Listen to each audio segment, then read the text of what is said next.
Lección 3. Los sabios y la huida a Egipto. Mateo 2. La visita de los sabios de Oriente cuando Jesús nació en Belén de Judea, en los días del rey Herodes. Llegaron del Oriente a Jerusalén unos sabios preguntando: ¿dónde está el rey de los judíos que ha nacido? Pues su estrella hemos visto en el Oriente y venimos a adorarlo. Al oír esto, el rey Herodes se turbó y toda Jerusalén con él. Y, habiendo convocado a todos los principales sacerdotes y escribas del pueblo, les preguntó: ¿dónde había de nacer el Cristo? Ellos le respondieron: en Belén de Judea, porque así fue escrito por el profeta: y tú, Belén, de la tierra de Judá, no eres la más pequeña entre los príncipes de Judá, porque de ti saldrá un guiador que apacentará a mi pueblo Israel. Entonces Herodes llamó en secreto a los sabios y se cercioró del tiempo exacto en que había aparecido la estrella. Y enviándolos a Belén dijo: id allá y averiguad con diligencia acerca del niño, y cuando lo halléis, hacedmelo saber, para que yo también vaya a adorarlo. Ellos, habiendo oído al rey, se fueron, y la estrella que habían visto en el oriente iba delante de ellos, hasta que, llegando, se detuvo sobre donde estaba el niño, y al ver la estrella se regocijaron con muy grande gozo.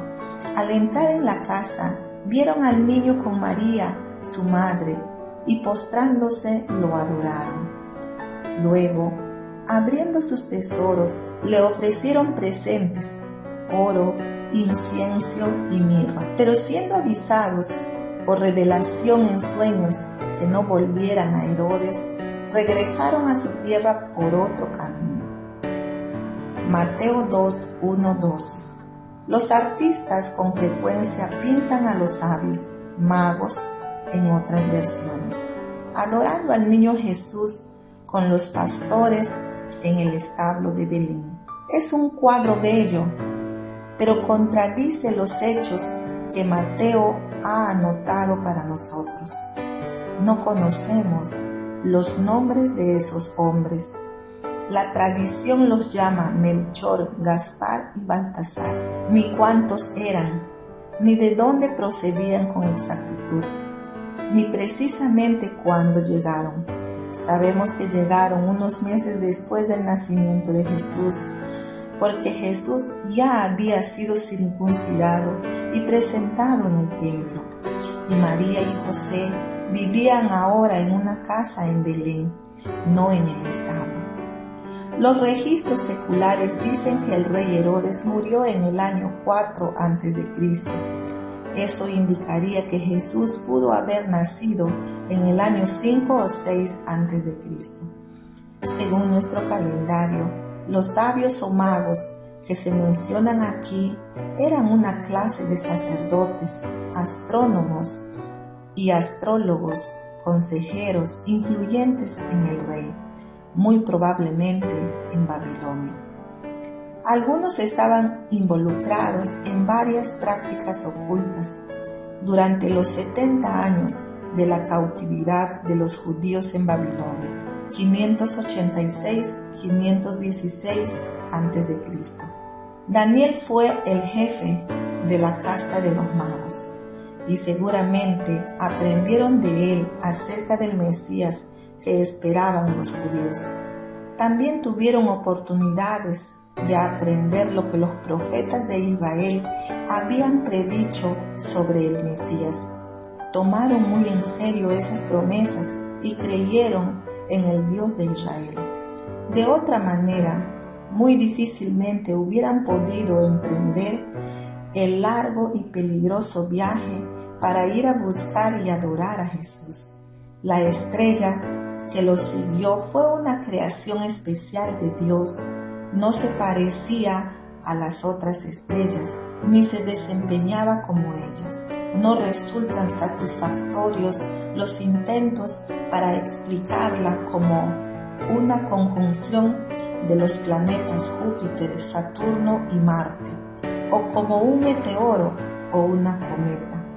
Los magos vieron la estrella especial en el oriente, la vieron nuevamente cuando viajaban de Jerusalén a Belén y los guió a la casa donde María y José estaban con el niño Cristo.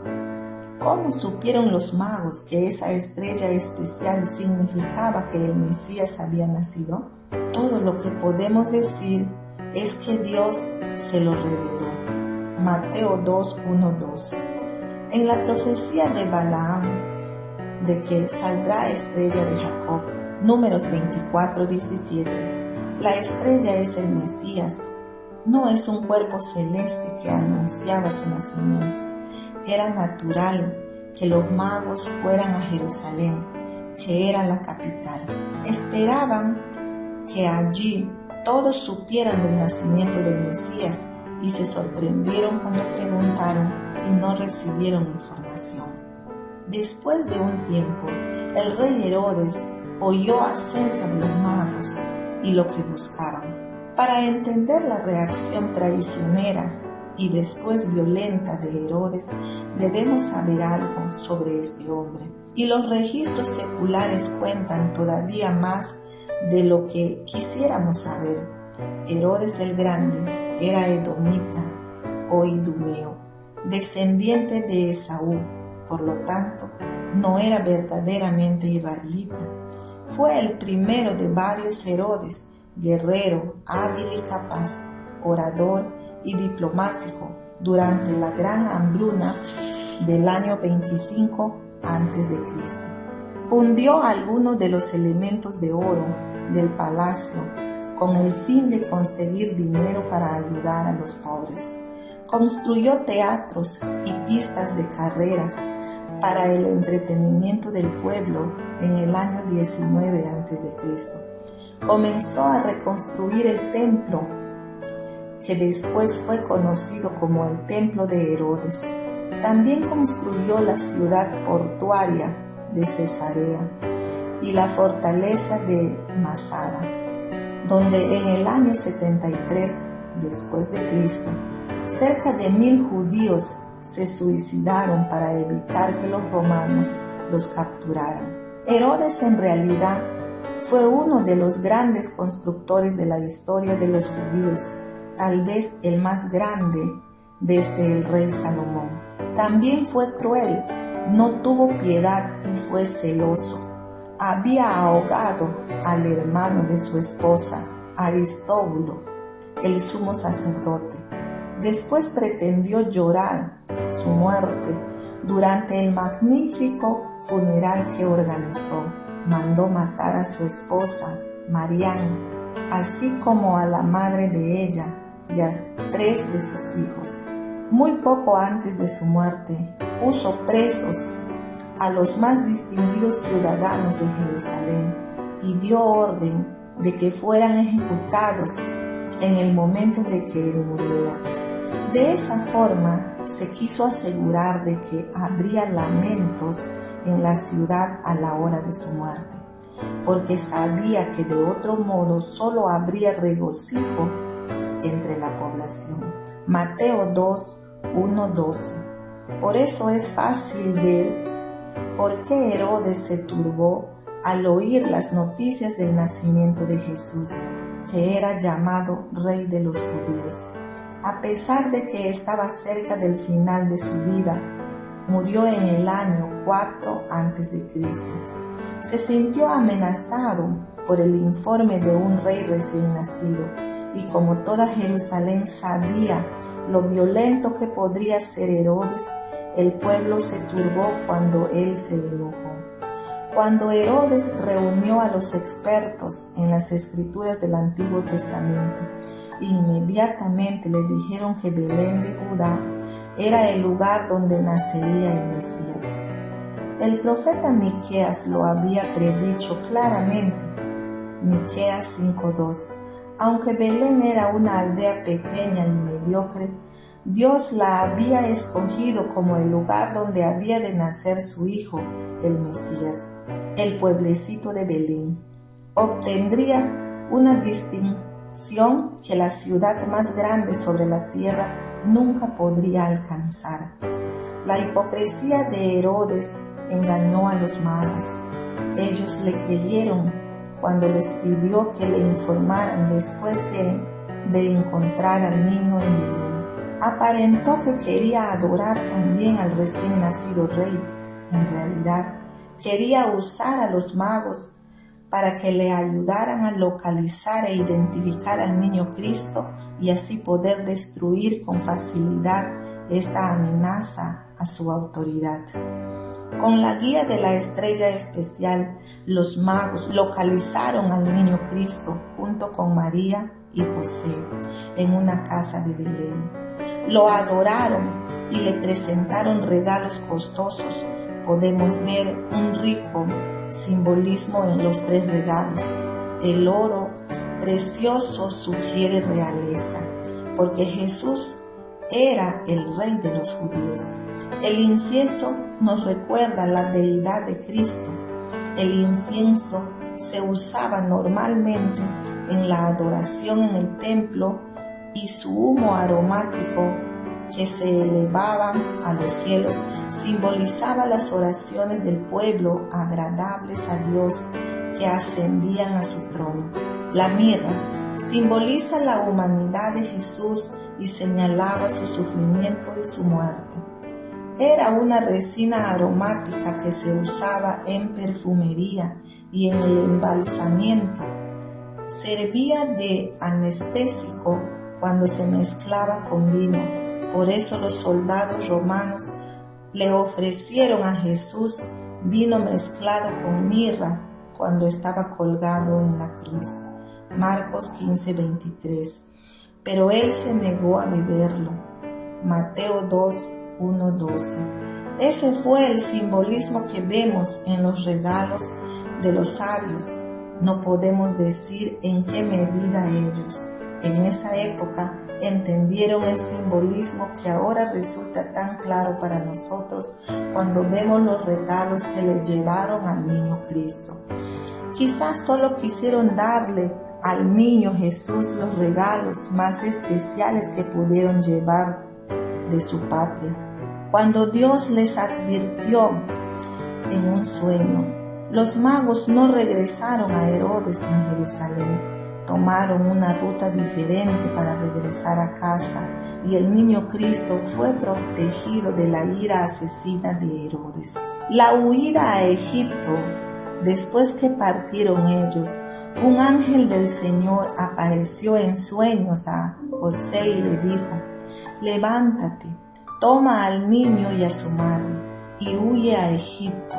Permanece allá hasta que yo te diga, porque acontecerá que Herodes buscará al niño para matarlo. Entonces él, despertando, tomó de noche al niño y a su madre y se fue a Egipto. Estuvo allí hasta la muerte de Herodes, para que se cumpliera lo que le dijo el Señor por medio del profeta, cuando dijo: de Egipto llamé a mi hijo.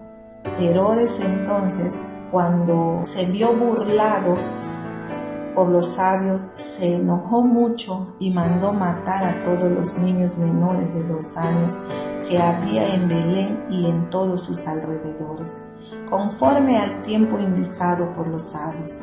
Entonces se cumplió lo dicho por el profeta Jeremías, cuando dijo: voz fue oída en Ramá, grande lamentación, lloro y gemido, Raquel, que llora a sus hijos y no quiso ser consolada, porque perecieron.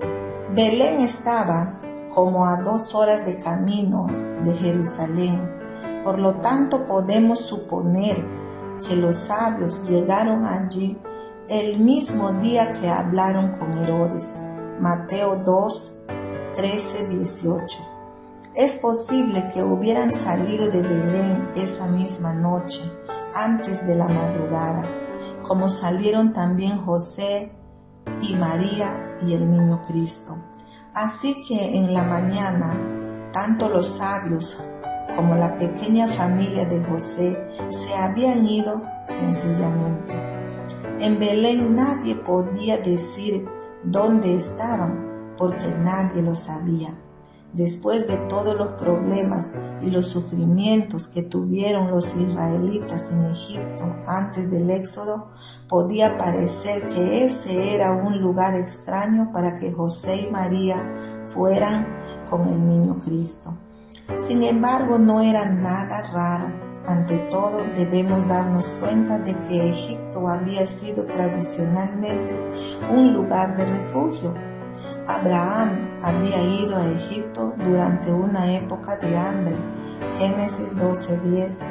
Jacob y su familia, formada por 70 almas, se refugiaron en Egipto por la misma razón, Génesis 46. Allí llegaron a ser una nación poderosa. Permanecieron en Egipto hasta que Dios los sacó bajo el liderato de Moisés 400 años más tarde. Jeroboam huyó a Egipto cuando Salomón trató de matarlo, Primera de Reyes 11:40. Y Urías también huyó a Egipto, Jeremías 26, 21, 23. En esta época había muchos judíos en Egipto, de tal manera que allí María y José se podían sentir como en casa y seguros. Es probable que usaran los costosos regalos de los magos para financiar el viaje y su estadía en Egipto. Además, Mateo dice que la huida a Egipto y el regreso a la tierra de Israel fue el cumplimiento de una profecía de Oseas 11:1. Dios sacó a los israelitas de Egipto y su éxodo fue un presagio de la llamada del Hijo de Dios de Egipto. Mateo afirma claramente que Oseas no solo escribió un acontecimiento en la historia de Israel, sino que también predijo un suceso en la vida del Hijo de Dios, el Mesías. Cuando el rey Herodes se dio cuenta de que los sabios no iban a regresar, reaccionó en la forma característica de su reinado asesino. Según el informe de los sabios acerca del tiempo cuando vieron por primera vez la estrella especial, Herodes calculó qué edad podía tener el niño Cristo, 6 meses más o menos parece. Mateo 2, 13, 18. Los magos viajan a Belén, razonable, aunque es imposible estar seguros de su edad. De todos modos, Herodes se dio suficiente margen de seguridad cuando les ordenó a sus soldados que mataran a todos los infantes varones hasta de 2 años de edad en Belén y en sus alrededores. Como Belén era un pueblo pequeño, podemos calcular que el número total de asesinados fue de unos 15 a 20. Esas víctimas de Herodes se llaman a menudo los inocentes, no porque no tuvieran pecado, sino porque con seguridad no habían cometido ningún crimen digno de muerte. El crimen atroz de Herodes nos recuerda la deliberada y sistemática destrucción de miles y miles de niños no nacidos por causa del aborto en nuestros días. ¿Acaso no es este un crimen mayor? Herodes percibió una amenaza real contra su autoridad cuando cometió su crimen y pudo haber deducido que era mejor sacrificar 15 o 20 niños en lugar de permitir una revolución sangrienta que sucediera cuando este rey recién nacido tratara de tomar el trono algunos años más tarde. Muchos de nuestros conciudadanos asesinan por conveniencia a sus hijos no nacidos, y las leyes de algunos países lo permiten. Insisten en que son más amables y considerados con sus hijos de lo que serían si permitieran el nacimiento de niños no deseados o de niños para quienes no pueden proveer. El egoísmo puede hacer que el asesinato parezca una buena obra. La matanza de los infantes en Belén fue también el cumplimiento de la profecía del Antiguo Testamento. Mateo cita Jeremías 31:15. Ramá estaba a 8 kilómetros al norte de Jerusalén, en la frontera de Israel. Fue el lugar donde reunieron a los judíos cautivos para deportarlos a Babilonia. Jeremías 41. Raquel fue la esposa favorita de Jacob. No tuvo hijos por años. Finalmente fue madre de José y Benjamín. Murió dando a luz. El lloro de Raquel por sus hijos representó a todas las madres judías que lloraron por la tragedia de Israel en los días de Jeremías. Ella también tipifica a las madres afligidas de Belén, como lo señala Mateo.